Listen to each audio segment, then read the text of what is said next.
Ayun guys, panibagong araw na naman, panibagong adventure.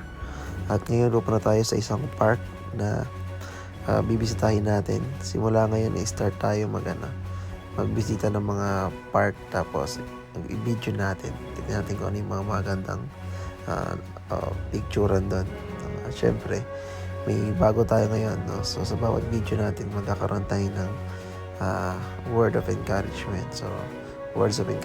So ayun. Samahan nyo ako. Let's go.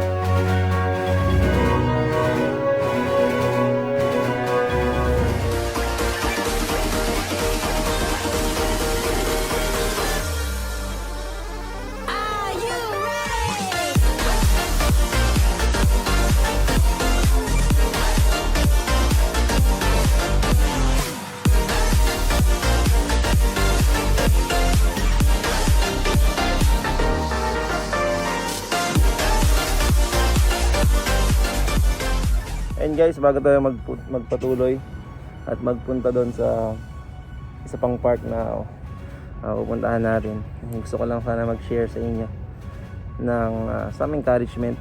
Kasi ngayon, di ba, nowadays may mga kumakalat na pandemya, na sakit, no? At inisip natin na parang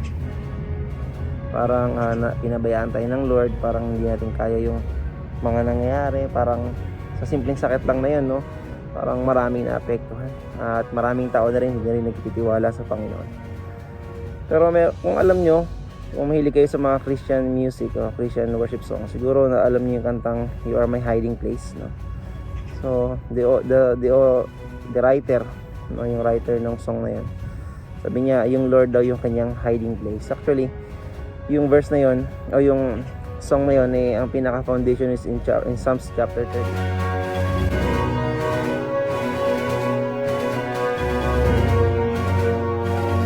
Saan i-declare doon ng author yung kung sino yung Diyos. Siya yung refuge niya, place of refuge, place of strength, no?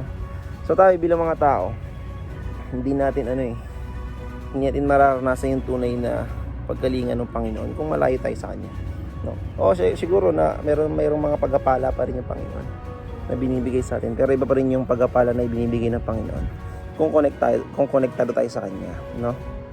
So alam niyo naman siguro ibig ko sabihin. So isa rin sa sinasabi sa Book of Psalms, no? Sabi doon, kung sino yung nananatili doon sa Panginoon, no? At naka-under doon sa feather na kanyang kapangyarihan, no? Sa shadow, no, of His Almighty, no? Abide under the shadow of the Almighty. Sabi niya sa verse 2, I will say of the Lord, He is my refuge and my fortress, my God, in Him will I trust. Surely He shall deliver me. He shall deliver you from the snare of the fowler and from the noisome of pestilence. No, ngayon, pwede nating yung pandemya na kumakalat na yan. Huwag tayong matakot, no? Kasi yung Panginoon yung mag-iingat sa atin. Kung talaga pinagkakatiwalaan mo yung Panginoon ng buhay natin, huwag tayong matakot, no? Huwag tayong matakot at manalig tayo sa Panginoon. Kasi parang ang nangyari, huminto na yung lahat ng mga ginagawa ng tao dahil sa pandemya na yun. So, dapat tayo magkaroon tayo ng pagtitiwala sa Panginoon. At syempre may pagsunod din, no? Pagsunod din sa gusto ng Panginoon sa atin. Kaya ma-encourage tayo na mas pagkatiwalaan yung Panginoon para mas maranasan natin yung pagkalinga ng Panginoon. Lumapit tayo sa Kanya. Kasi huwag tayong mag-compromise, diba? So dapat sa Panginoon tayo, sa Panginoon tayo. Huwag sa gitna. Kasi mahirap yung laging nagigitna lang tayo, laging nagko-compromise, no? So, yun guys, short na share ko lang sa inyo, no? Tandaan niyo yung Panginoon, sa Panginoon tayo nagtiwala, siya yung mag-iingat sa atin, siya yung mag-protekta sa atin, no? Sabi ko nga lagi kong sinasabi sa mga kasama ko dito, kung loobin ng Panginoon magkasakit tayo, kung yun yung way para kunin tayo ng Lord. Kasi para sa akin ba, ano lang yun, dahilan na lang yun, yung mga sakit, yung mga sakuna. Kasi sabi naman sa Biblia, nakatakda naman sa tao na siya ay mamatay at pagkatapos ay paghuhukom. Ayan, sabi sa may Hebrew 9:27. So nakatakda sa ating mamatay, no? Yet alam ko kung paano tayo mamamatay, no? Pero alam natin isang sigurado, eh haharap tayo sa Panginoon kapag nangyari yung bagay na yun. Kaya yun guys, tayong matakot at be encouraged. Tandaan nyo, God is our hiding place, our refuge, our strength. Ito yung panghihinaan ng loob. Kung kaya ito nakakalungkot, no? Maraming tao takot na takot sa kayang gawin ng sakit sa kanila, pero di sila takot sa kayang gawin ng Diyos sa kanila, diba? Isipin natin yun, na merong mas kayang gawin yung Diyos kaysa doon sa mga nasa paligid natin. No, mas great yung Panginoon sa lahat ng bagay. Kaya natin can compare sa ating Panginoon. So yun lang. At nakapagpahinga na tayo. At salamat sa mga nakikinig dyan. At continue tayo sa isa pang park na pupuntahan natin. Tapos mamili na tayo ng nang bibilihin natin pang ulam mamaya. Ayan. So yun lang guys. Salamat sa mga nakinig. Hindi pa tayo tapos, no? Ano lang to, gusto ko lang mag-share, no? Ito yung naisip ko kasi pupunta ako sa mga park, tapos mag-share ako sa inyo, no? Yun kasi yung verse ko for today, devotion ko yung for today. Our God is the hiding place, our hiding place, no? Kaya mas maging makatotohanan sana yung Lord sa buhay natin. So yeah, let's go.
Dito tayo sa katabing park lang.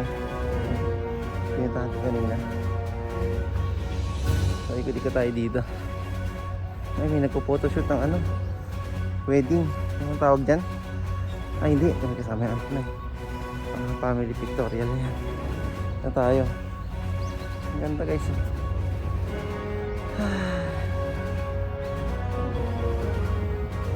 So picturean natin yung ibang mga ibang mga maganda picture. Iwan ko na yung bike ko, bawal kasi magbike pala dito. So tignan muna natin yung iba. Picture ko sila, isama natin sa video yung mga gandang makikita natin dito, like this one. Okay, so let's go.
Hanggang dito na lang tayo.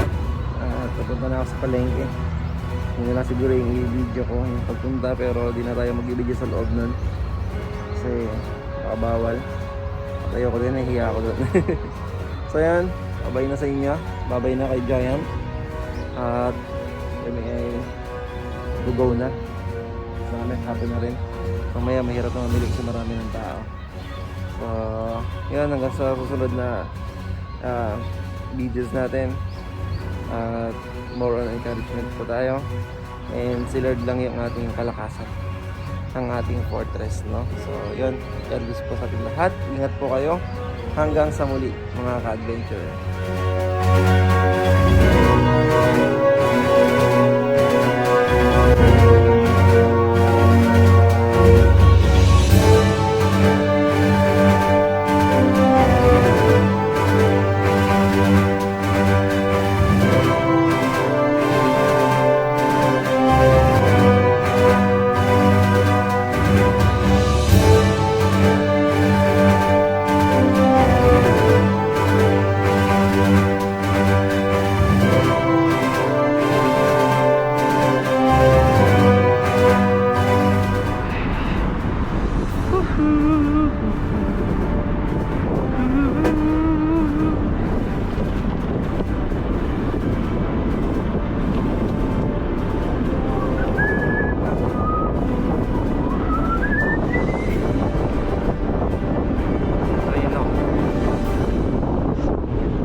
So isa pa isa magandang yung pinaka-sentro ng Changwon.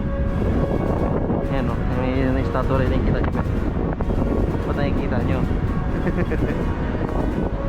Let's go, likod tayo dito dahil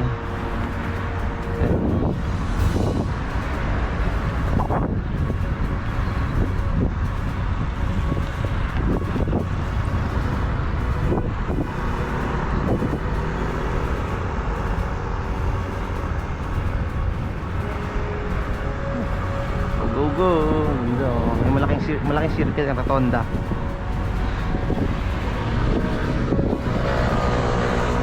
Isa pa sa gusto ko ipakita sa inyo ay eto, ayan, City Hall ng Changwon. Ayan, ganda o. Ayan, ganda diba?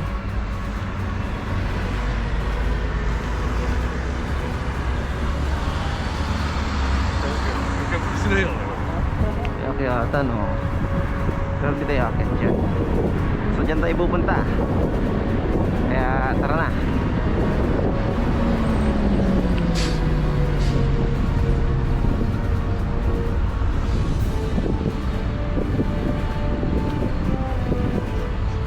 So yun guys, nakapamili na tayo at pauwi na rin.